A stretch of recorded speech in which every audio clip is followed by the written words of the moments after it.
What's up, sports fans? I'm Casey James with this NFL report. And you know how I do it.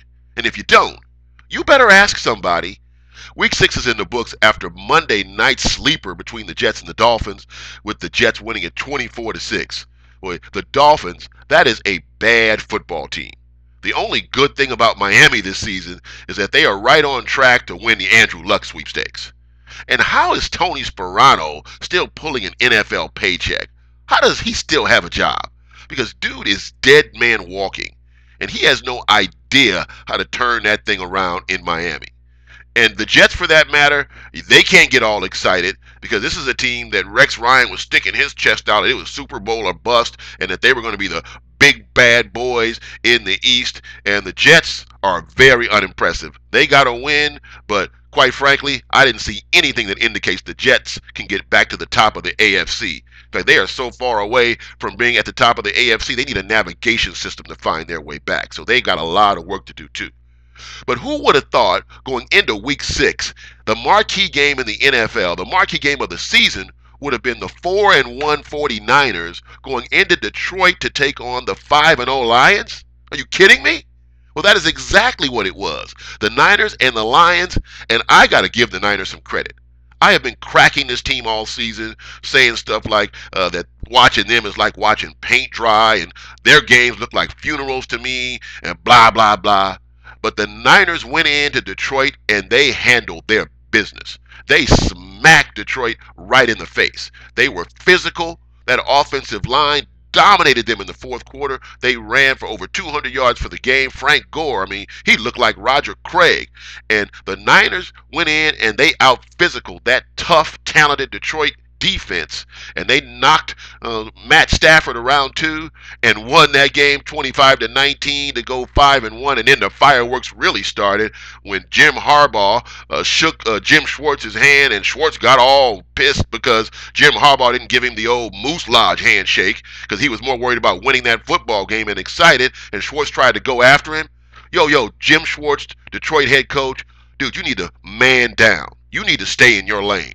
Because again, Jim Harbaugh was excited, and I like Jim Harbaugh. You know, he's a different breed. He's not the old coach as usual. He doesn't toe the company line. That dude, he likes what he's doing. He has turned that 49er franchise around. He has woke them up from the dead in a half a season and got them playing some serious ball. They are a contender in the NFC. They've got the NFC West all locked up already. Or in fact, I should say the NFC worst. When you're talking about Seattle, St. Louis, and Arizona, yeah, the 49ers already have a first-round bye if they just stay upright.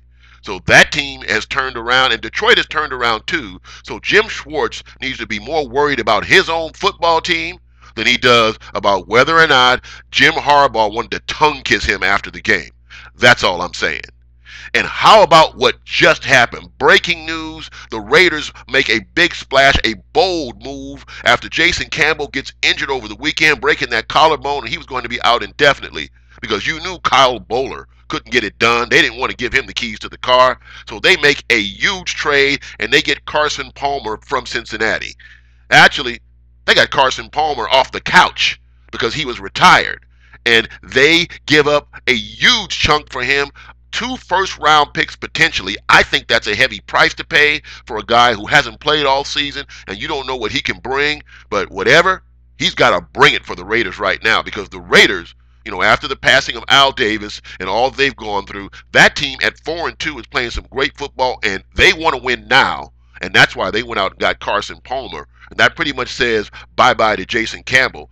But Carson Palmer doesn't get any grace period. He doesn't get any time to warm up or feel his way through or learn this team. Hugh Jackson has got to get him up to speed, and get him up to speed quickly, because this is a guy, they didn't get him off the scrap heap. I mean, he's a former All-Pro. He is supposed to be able to come in and get it done. That's what the Raiders expect and need from him. Carson Palmer's got to light it up, but that's a huge, huge deal. The Raiders pull the trigger, and they bring Carson Palmer in to try and get ready to make a run in the AFC. And Carson Palmer, again, like I said, is going to have to come in, step in, and light it up. And he better have that right attitude to do that. The Raiders' offensive line is better. They're running the football like no other, with D-Mac leading the NFL in rushing. And now they give Carson Palmer the keys to the limousine. So let's see if he can drive. We're going to break down all the Week 7 action coming up for you on the next edition of the NFL Report. And so you stay tuned and keep it locked in. And until then, you know how I do it. I give you the 411 and I keep it real. And if you don't know, you better ask somebody. I'll see you next time.